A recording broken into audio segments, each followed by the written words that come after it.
let me lovingly shake the table just for a second. If you keep attracting situationships, opportunities, or patterns that make you say, why does this keep happening to me? This episode is not here to shame you. It's here to set you free, because manifestation isn't magic. It's availability. And whether you realize it or not, your nervous system is always broadcasting what you're open for, long before you say a word, write a list, or whisper a prayer. This episode is perfect for you if you know what you don't want, but feel unclear why it keeps finding you. You're doing the work, but your reality hasn't caught up yet. Or you're ready to stop attracting from fear and start receiving from faith. Today, we're getting into energetic availability and how to finally shift what's responding to you. Hey, before we keep going, if this podcast keeps meeting you in the exact places you didn't even know how to name yet, that's your cue. Go ahead and hit subscribe so these conversations can keep finding you right on time. No pressure, no hustle, just honest growth, real embodiment, and reminders that you are allowed to want what you want. All right, let's continue. Hey, my beautiful friend, welcome back. This is your reminder that growth doesn't come from self-criticism. It comes from self-awareness paired with self-compassion. Heavy on the self-compassion. If you've ever felt frustrated with your patterns in dating, in work, or your friendships, or just somewhere in your life, this isn't about blaming yourself. It's about reclaiming your power. So let's talk about energetic availability and why owning who you are and what you want changes everything. Now, let me take you back for a second, back into time. There was a season in my life when I was dating, praying, manifesting, and still somehow attracting the exact opposite of what I said I wanted, okay? Emotionally unavailable, inconsistent, potential heavy, follow through light type men. You feel what I'm saying? And I kept asking, why does this keep happening to me? Now, what I didn't realize then and what changed everything is that manifestation isn't magic. It's availability. At that time, even though my word said, I want something real, my energy was still open to chaos because that's what I braced for. This episode is for the woman who's tired of asking, why do I keep attracting this? And ready to ask the question that actually creates change. Now, here's what my dating mindset used to sound like. I don't want someone emotionally unavailable. I don't want to repeat my past. I don't want to waste my time. Now, on the surface, totally reasonable. But underneath it, my nervous system was still oriented toward avoidance, not intention. I was dating away from pain instead of toward desire. And when your energy is focused on what you don't want and you're still letting it lead, you don't become available for love by constantly scanning for red flags. You become available by embodying what you want to receive. So every single time I had 50,000 conversations with my girlfriends about why I still hadn't met Mr. Right, that was me yet again setting my energy up to confirm, oh, here's what you don't want, but oh, since you're so focused on it, let me keep bringing it to you. Thank you, universe, for always bringing me exactly what I asked for. Which is why we do have to be careful what we ask for. But this was the real breakthrough. I realized I wasn't attracting chaos because I liked it. I was attracting it because my body knew how to navigate it. Calm felt boring. Consistency felt suspicious. Ease felt super unfamiliar. So even when someone showed up grounded, present, or emotionally available, my energy didn't know what to do with it. Energy speaks before you do, before you set standards, before your affirmations, before your boundaries. And until your nervous system feels safe receiving something different, you'll unconsciously keep opening the door to what's familiar. Here's a truth nobody likes to say out loud. You don't attract what you want. You attract what you're available for. And availability isn't about desire. It's about capacity. If your nervous system is braced, hypervigilant, and operating from survival, it's not asking, what do I want? It's asking, what feels familiar? So even when you say you want peace, love, abundance, ease, your energy might still be open to chaos, inconsistency, and struggle because that's what your body knows how to navigate.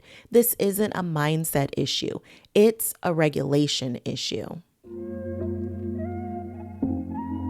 Okay, friend, let me put you onto something real quick. If you've ever walked into a room feeling solid and then one comment, one moment, one look made you second guess yourself, that's exactly why I created the main character confidence checklist. It's not about pretending to be confident. It's about remembering who you are before doubt starts talking. It's simple, it's grounding, and it's there for you on the days you need a quick reset. You'll find it linked in the show notes. Save it, come back to it, let it support you. Okay? Now back to the episode. Friend, if I'm being honest, a lot of my choices were fear-led. Fear of ending up alone, fear of missing my chance, fear of choosing wrong. So even when I said I wanted alignment, my energy was whispering, just don't let it fall apart. And low key, I felt like it was yelling at me just like that. That's not faith, that's survival. Fear leads when your body isn't regulated. Fear-led energy sounds like, I don't want to end up alone. I don't want to struggle like my parents did. I don't want to miss my chance. And here's the thing, focusing on what you don't want doesn't protect you. It keeps you oriented toward it. Your energy stays on alert, scanning, bracing, managing outcomes. Where faith-led energy says, I trust myself to choose well. I can handle disappointment without abandoning myself. I don't need to rush what's meant to last. But faith doesn't live in your thoughts alone. It lives in a regulated body. Faith-led energy confirms, I trust myself to respond to what comes. I'm open to what aligns. I can hold what I desire. But faith doesn't just come from positive thinking. It comes from a regulated nervous system that feels safe enough to receive. Just remember, energy speaks first always. Before your boundaries, affirmations, and even before your vision board, your nervous system is constantly signaling what feels safe, what feels normal, what you're open to tolerating. So when you keep attracting emotionally unavailable people, draining opportunities, or misaligned situations, it's not because you're bad at manifesting. It's because your body is still fluent in survival, not receiving. Scripture reminds us, as a man thinketh in his heart, so is he.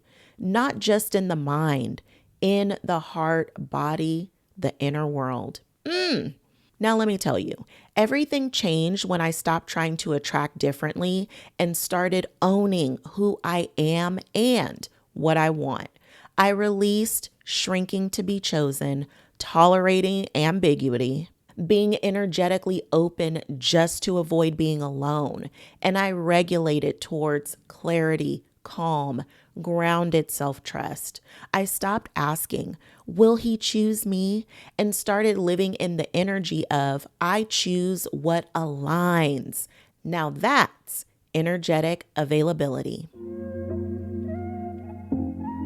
If this conversation is touching something tender inside you, that's not an accident.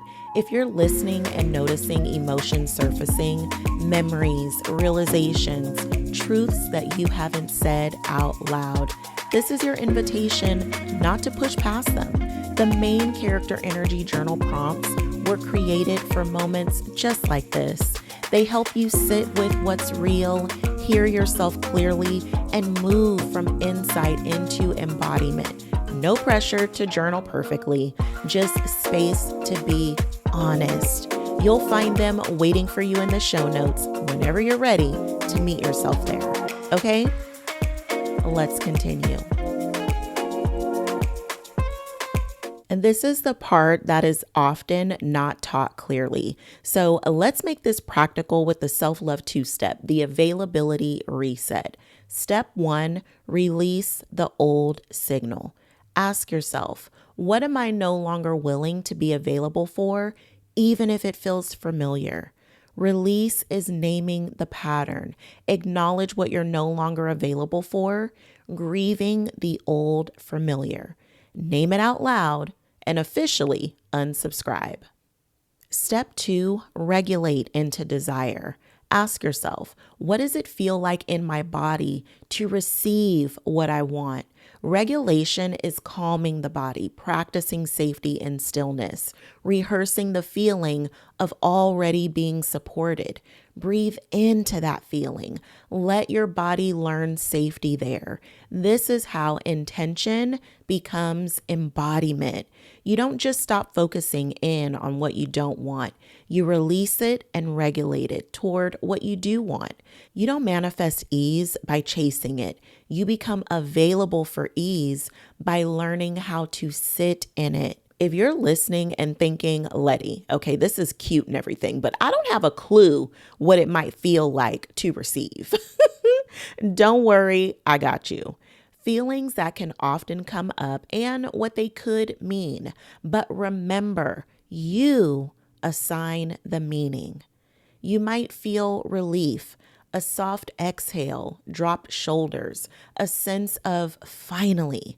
This means your body recognizes the desire as true and safe enough to imagine. Tenderness, a lump in your throat, moist eyes, gentle ache in the chest. This usually shows up when something deeply desired has been postponed for a long time. Joy, now this could be mixed with fear, a spark of excitement, followed quickly by, but what if? Hold tight, friend, no worries. This isn't doubt, it's your nervous system learning a new edge of expansion. You might feel calm, quiet, stillness, no fireworks. This often surprises people, but calm is a sign of alignment, not boredom. You could feel resistance or tightness, maybe a clenched jaw, tight chest, or shallow breath. This doesn't mean you're wrong. It means there's a safety gap that wants attention. You might experience grief, sadness that feels out of place. Sometimes receiving what you want highlights how long you went without it, and that deserves honoring. You may feel unworthiness or I don't get to have this. Subtle self-doubt, pulling back, shrinking energy. This is a belief surfacing, not a verdict. Awareness here is power. Or maybe it's just curiosity, a gentle, what would that be like? This is often the first doorway into trust. And remember, whatever comes up isn't a problem, it's information. We're not chasing a feeling, we're building capacity for it. Now, let me pour into you real quick. Listen to me with your whole heart when I say this. You are not attracting the wrong things because you're broken. You are attracting from a season where survival had the microphone, but now you're learning how to turn it down.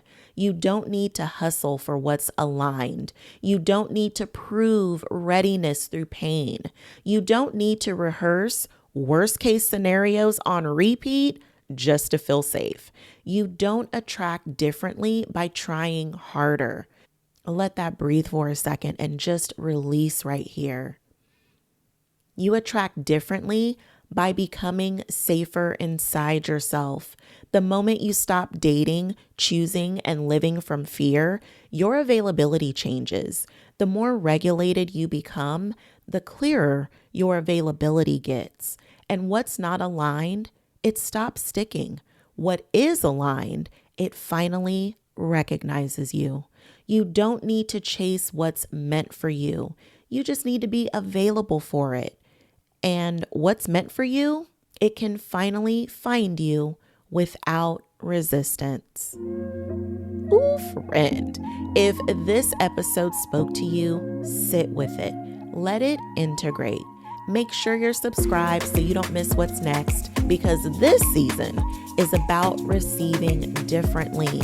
And if this helped you, leave a 5-star review and share it with a woman who's ready to stop attracting from fear and move with her faith foot forward.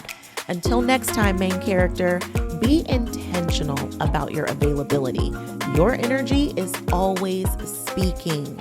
And remember, around here, we don't shrink, we shine. All because together we can encourage over everything.